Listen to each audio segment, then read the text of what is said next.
Sasuke Uchiha is one of my favorite characters in Naruto. In fact, he's my favorite character. He's one of my favorite characters of all time, actually. There's a lot of nuance to Sasuke and why he makes the decisions he makes. Everything is mapped out well, and in the cases things don't seem mapped out that well, is because Sasuke is such a broken person as a result of his childhood. I'm going to shortly go over some overarching things about Sasuke before I go into the timeline of the series and how he changes. Sasuke deals with loss differently from the rest of the main cast, and more so like the villains. It's due to the Uchiha's curse of hatred that he loves and then hates when it becomes lost. He acts with revenge, which makes sense due to his violent upbringing and the overall ninja society. Itachi even acknowledges that he screwed up in raising Sasuke. He influenced Sasuke the wrong way, and that's the reason why Itachi says at the end that he will always love Sasuke when he dies in his reanimated state. The Uchiha's curse of hatred is loving too much that it results in hate. Sasuke experienced his favorite people being ripped away from him physically in the form of his clan, and emotionally in the form of Itachi leaving the village. The only person who comforts him is Naruto, who is also completely alone. Where Naruto seeks bonds to break loneliness, Sasuke decides that bonds aren't worth it due to the pain that they will bring. He never confides in anyone and doesn't do the long talkative jutsu that Naruto does, where Naruto speaks of his own experiences. He doesn't allow Sakura to come with him when he leaves the village, as he knows he won't be there for her. He doesn't love her, she'll get in the way, among other things. He says before the final battle that he doesn't want to be loved, he doesn't want bonds with people. He's not a bad guy, but he's not looking for friends. He does get attached to people, such as Team 7 and Team Taka, after these people save him multiple times and he saves them in return. But he doesn't seek out attachment. It's the slow breakdown of Sasuke that's so tragic. Sasuke is prideful as a result of being an Uchiha, and being one of the best academy students of his time, and ever in fact. Sasuke's leaving of the village is foreshadowed quite early on. It's obvious that Orochimaru will leave an impact on Sasuke. Sasuke seeks to kill Itachi. Orochimaru gives Sasuke the curse mark. Sasuke breaks the arms of one of the sound ninja guys using the curse mark power. He had this inhuman amount of power. This initially scares Sasuke, and the fact that Sasuke has no control over the curse mark adds to that scare. He slowly gains control of the curse mark, but the curse mark is still a burden.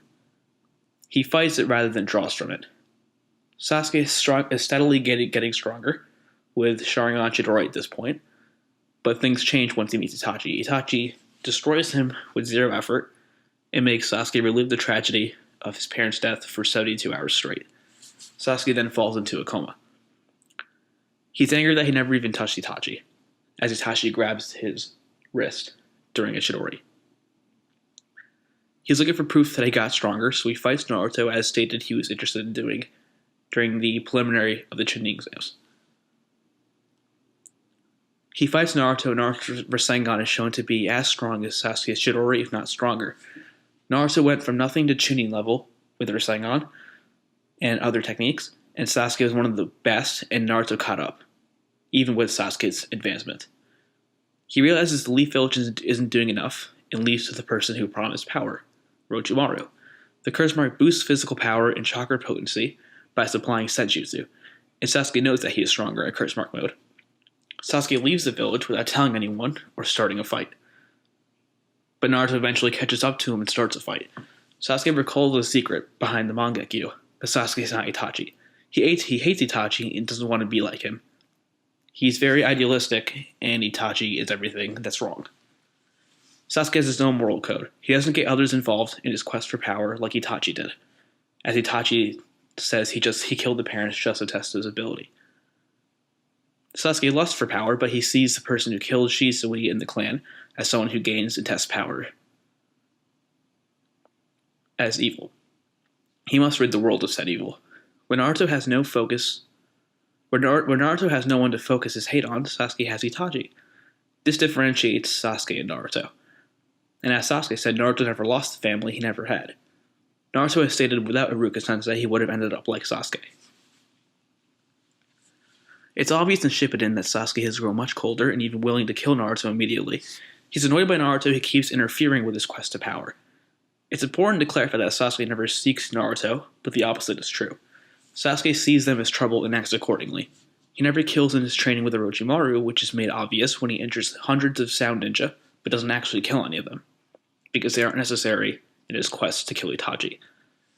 He is fine killing people who actively get in his way, as they should know better, such as Deidara.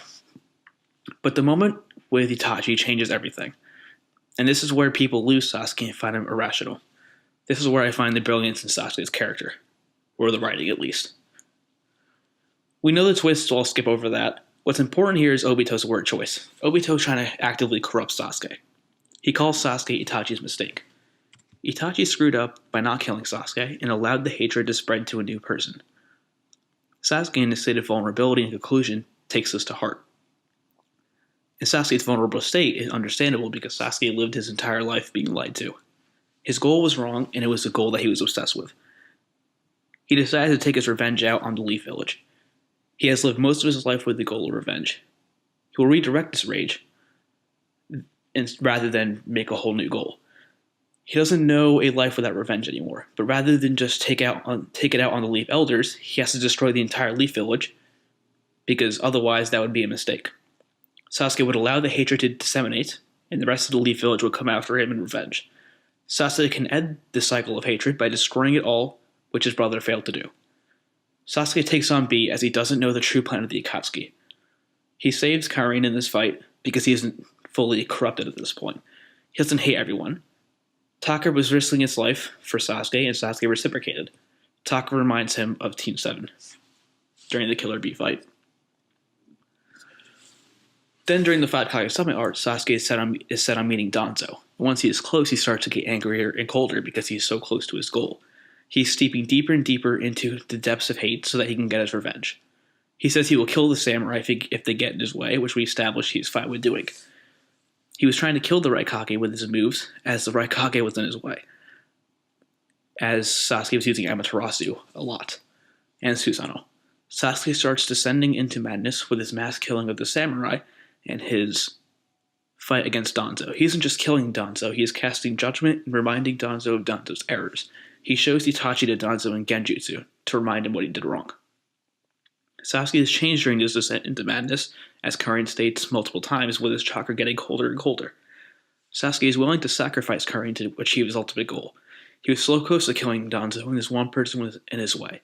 He is also changed by this moment. Sasuke is being corrupted by his obsession with revenge. He sees fit to kill Karin, who has outlived her usefulness. He already stabbed her, so he might as well finish her off. As I doubt he expected Karin still wanted to be on Team Taka. Sasuke isn't trusting of anyone, especially Leaf Village people, so he tries to kill Sakura too, as she hesitates to kill Karin. Sasuke tries to kill all of Team 7 as they are from the Leaf Village, and in his way, who he claims he's doing the wrong thing makes him angrier, shown by the development of the Susanoo. Sasuke retreats at one point. Who would win between Mangekyo Sasuke or Sage Naruto is something I'd like to ponder one day.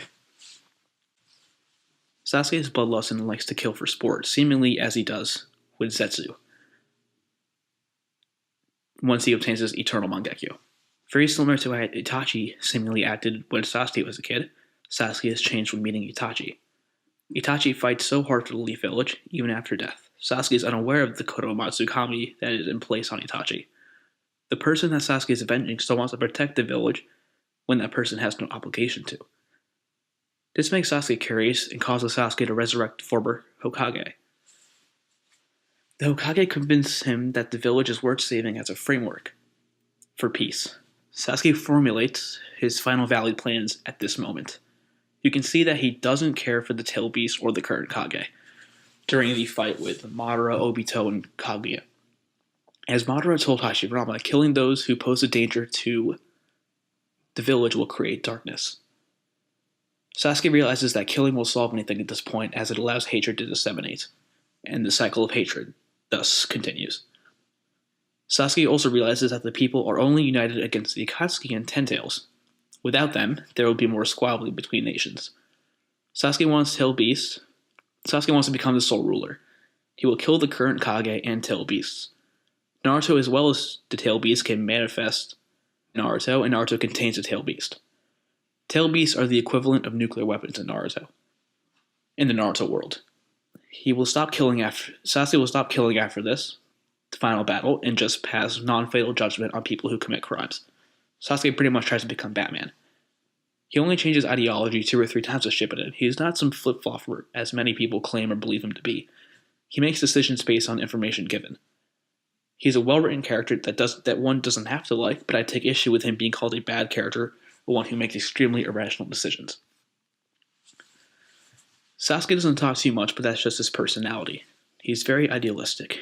He is very much inspired by his brother, who took on the hated Leaf Village and protected it in the shadows by being a spy, killing the clan, and among other things. Itachi sacrificed himself for the village, but Sasuke is sacrificing himself for the entire world. He even states that he doesn't mind ruling the world and being hated for all of eternity. Sasuke will subvert the issues that Itachi and Hashirama had by not killing anyone, which will keep hatred from disseminating. Just like Itachi never lived a normal life and never got married and stuff, Sasuke never will either. He states he has no reason to love or be loved as a result of his goals. Where Itachi had Sasuke to protect over others, Sasuke has no heirs or loves to worry about, which makes Sasuke's job easier. I hope this video helped you understand Sasuke as a character better. I really find it upsetting when people make a blanket statement or false statements about a character that is well written in my opinion.